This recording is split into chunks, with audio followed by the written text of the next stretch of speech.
Monsieur le Président, Monsieur le Vice-président, mes chers collègues, je veux d'abord saluer et remercier de son travail le Césaire et saluer le rapport de sa présidente qui dit avec ténacité et méthode les observations de cette Assemblée et les conditions dans lesquelles elle travaille.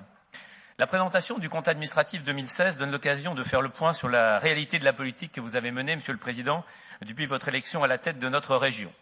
Et le moins qu'on puisse dire, c'est que ce bilan est bien à votre image, et dans notre bouche, ça n'est pas particulièrement flatteur. Beaucoup de com, des choix violents pour les plus modestes, et un vaste enfumage sur les chiffres pour masquer une baisse de l'investissement en une hausse. Bien sûr, vous vous êtes gargarisé de l'affichage de chiffres qui, selon vous, manifestent le succès de votre politique. 130 millions de dépenses de fonctionnement et d'intervention en moins, qui seraient liées exclusivement au fonctionnement administratif de la région, et 152 millions d'investissements en plus qui marqueraient une relance après des années de laisser-aller socialiste. Et comme vous n'êtes jamais à l'abri d'un excès de modestie ou d'ambition, on nous annonce que si la France faisait ainsi, la dette serait réglée en un quinquennat, qui est en réalité votre seul et unique objectif politique. La réalité qui se cache derrière ces chiffres est toutefois bien différente. Non, les économies de fonctionnement ne portent pas ou très peu sur le fonctionnement administratif. Ils portent pour 13 millions, c'est-à-dire 10% sur ce fonctionnement administratif régional. Non, vous ne faites pas les économies sur les dépenses somptuaires et les indemnités des élus. Lors de la présentation du budget, j'avais effectivement dit que vous ne parviendriez pas à cet objectif. Comment y êtes-vous parvenu? Personne n'imaginait les pratiques que vous avez employées.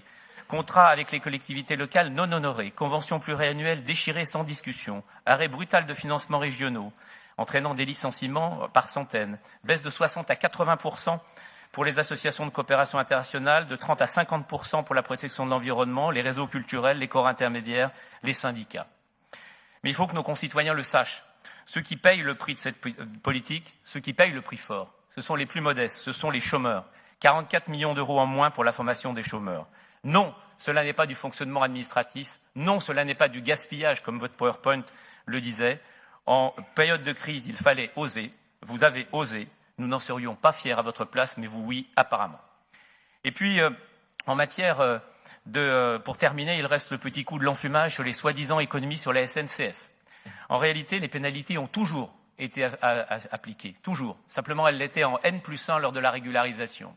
Vous les avez appliquées en année N, et vous avez donc, sur le compte administratif 2016, votre vice-président l'a reconnu en commission, à la fois bénéficié de la régularisation 2015 et appliqué les pénalités 2016. C'est un one-shot qui ne traduit pas une baisse structurelle de la dépense. En matière d'investissement, l'enfumage est encore plus flagrant, avec les 152 millions d'euros. Non, il n'y a pas plus 152, il y a moins 30. Sur les 152, plus de 40 sont liés à la montée en charge de la consommation des fonds européens dont on peut se féliciter, mais qui ne doit rien à la volonté de la région, puisque ce sont les acteurs du territoire qui ont appelé ces fonds. Et ça ne crée pas 1 euro d'investissement, puisqu'auparavant, ces sommes étaient versées par l'État. Et vous en conviendrez, le changement de verseur, mode de versement ne crée pas de la dépense. Reste le coup de bluff le plus massif, le rythme de paiement des rames TER. En 2015, nous avions dû décaler sur 2016 le versement de 52 millions de versements, car la production avait pris du retard. Le CA 2015 avait donc été amputé de ces 52 millions. Vous les avez payés en 2016 et en DM, et le Césaire l'a relevé avec une vraie force et une vraie clarté. Vous avez ajouté 82 millions de refinancement par emprunt classique en lieu et place du crédit bail. Vous n'avez donc pas ajouté 1 euro d'investissement, mais vous avez ajouté 82 millions dans la section d'investissement, soit 134 millions d'euros de plus. Si l'on retranche ces deux postes et qu'on regarde les politiques régionales, vous avez, mes chers collègues, il faut l'entendre, investi 30 millions d'euros de moins qu'en 2015. 30 millions d'euros de moins. 1 million sur l'enseignement, il n'y a donc pas plus de lycées. 1 million sur les services régionaux. 3 millions sur la formation et l'apprentissage. 24% en moins sur la culture et le sport. 41% et 7,5 millions sur l'environnement. Et pour le pompon, 14 millions en moins sur l'action économique qui, ajoutés aux 17 millions en moins en fonctionnement, font 30 millions d'euros en moins pour l'action économique qui est théoriquement votre priorité.